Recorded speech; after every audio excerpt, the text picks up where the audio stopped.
everyone, welcome back to Eat, Sleep, Reef. So today is a long-awaited video on how to get rid of green hair algae. I'm really excited to share it because I know a lot of you, at least you who follow it, are going to have great success with it. So as we all know, green hair algae is a really common algae in reef tanks, but I mean the fact of the matter is it starts because of us and not having a nutrient export in place, or just feeding or giving the tank too many nutrients. Now for you guys that haven't been following me, yes, I've tried reflux, which was horrible. Had not tons of, but quite a few coral die.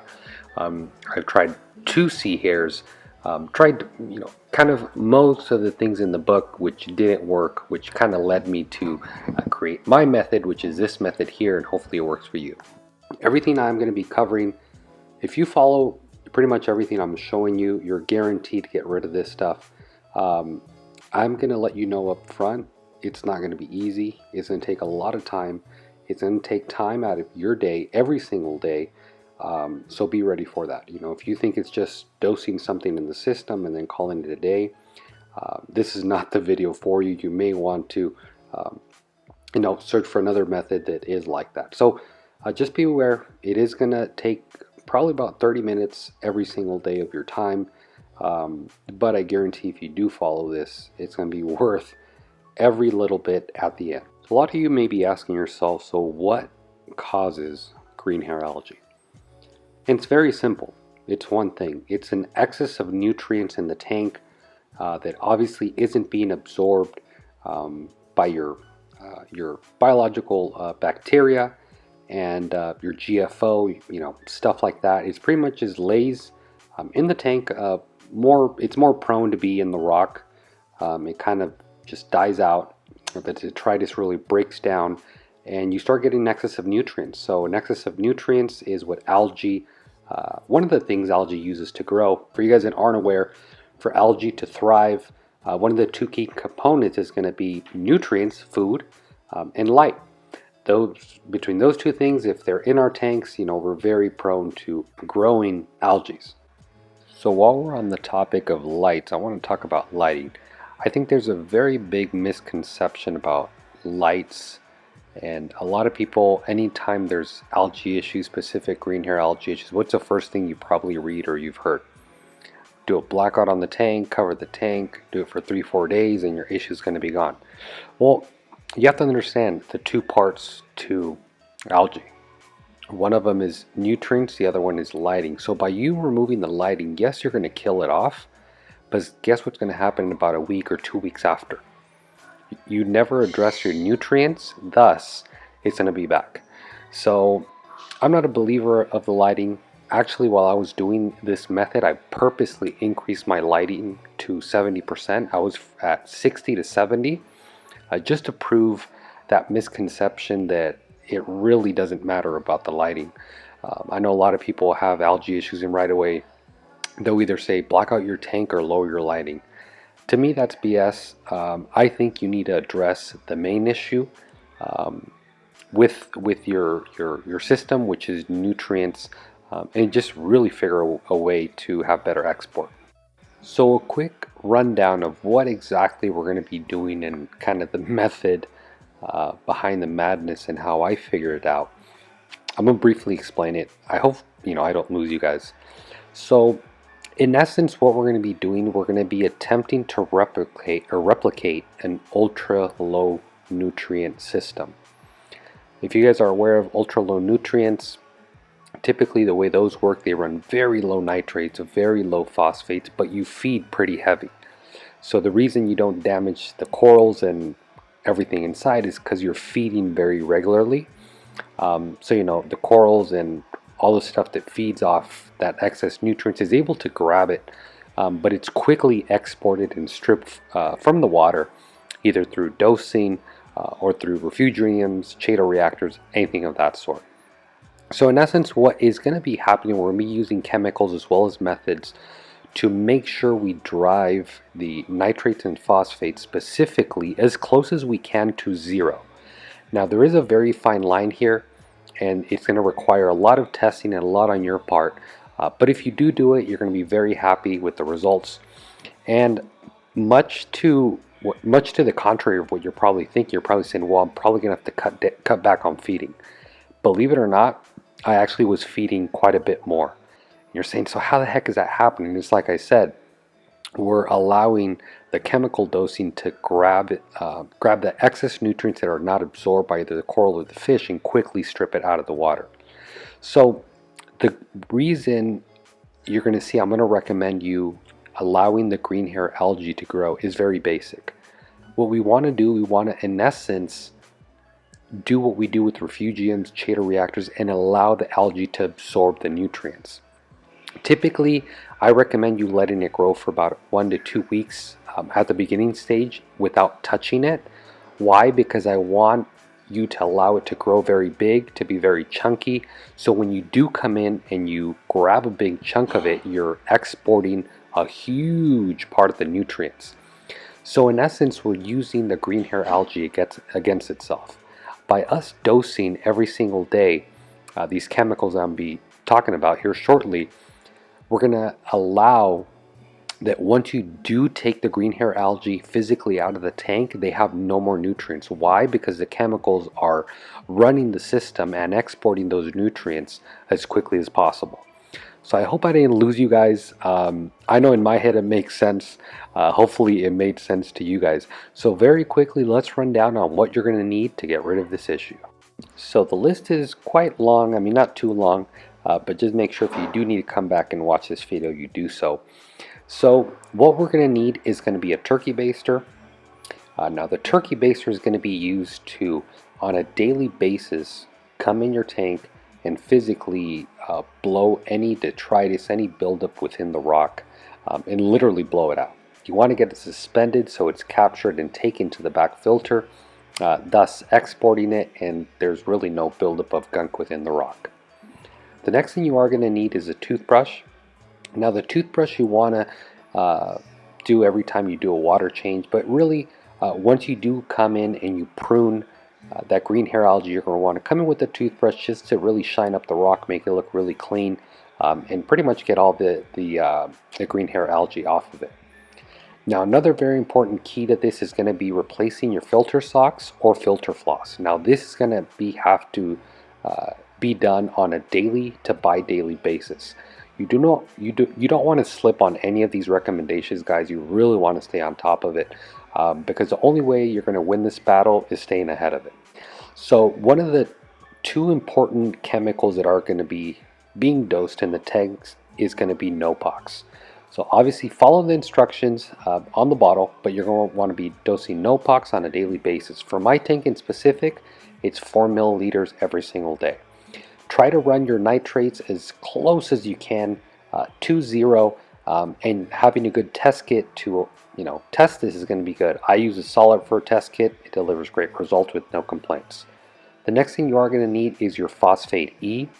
Now phosphate E, I'm going to have a whole video on its own because this thing is amazing, and now I see why Worldwide Coral uses this as a main phosphate export in their systems. That's actually how I was introduced to it.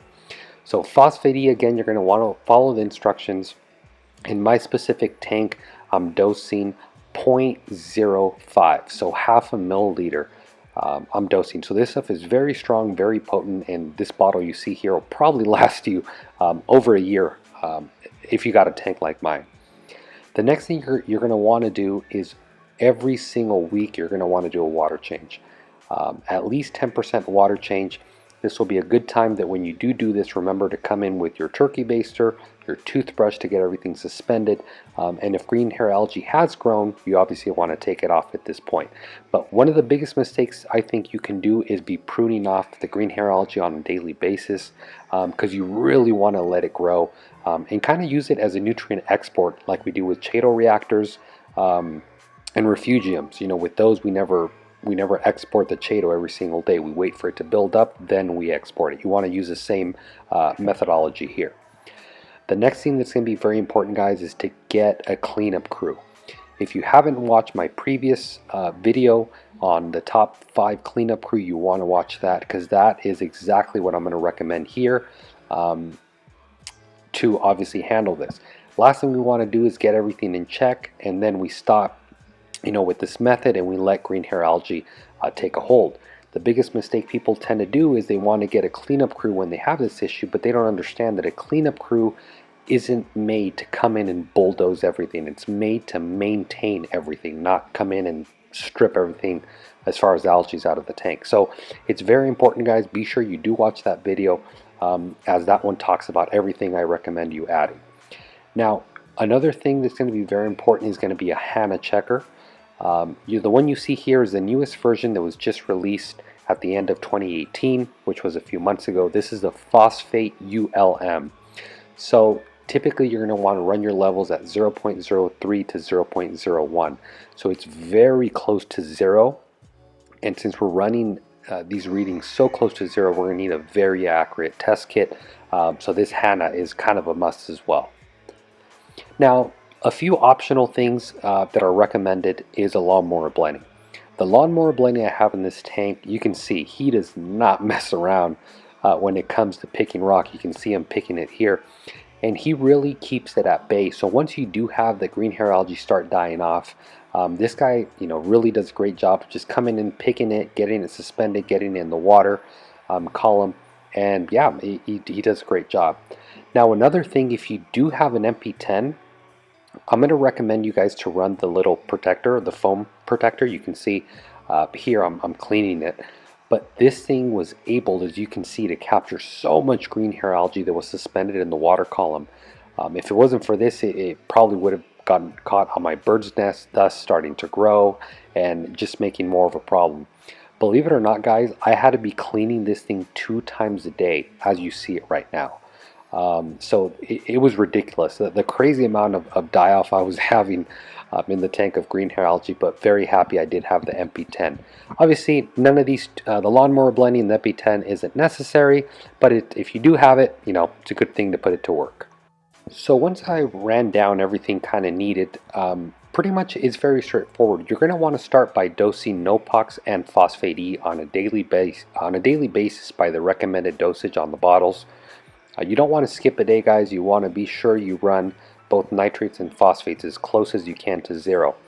You want to allow the algae to grow at least 1 to 2 weeks. Now, guys, I know it's going to get really ugly. I know it's going to get really big, but trust me, you want to do this. You don't want to prune it off when it's really small. You want to allow it to grow so you can remove most of the nutrients that are being kept in the green hair algae out of the tank. So since we are going to be running the nutrients so low and so close to zero, you want to feed your tank quite a bit. In some cases, you want to feed it more than you generally feed.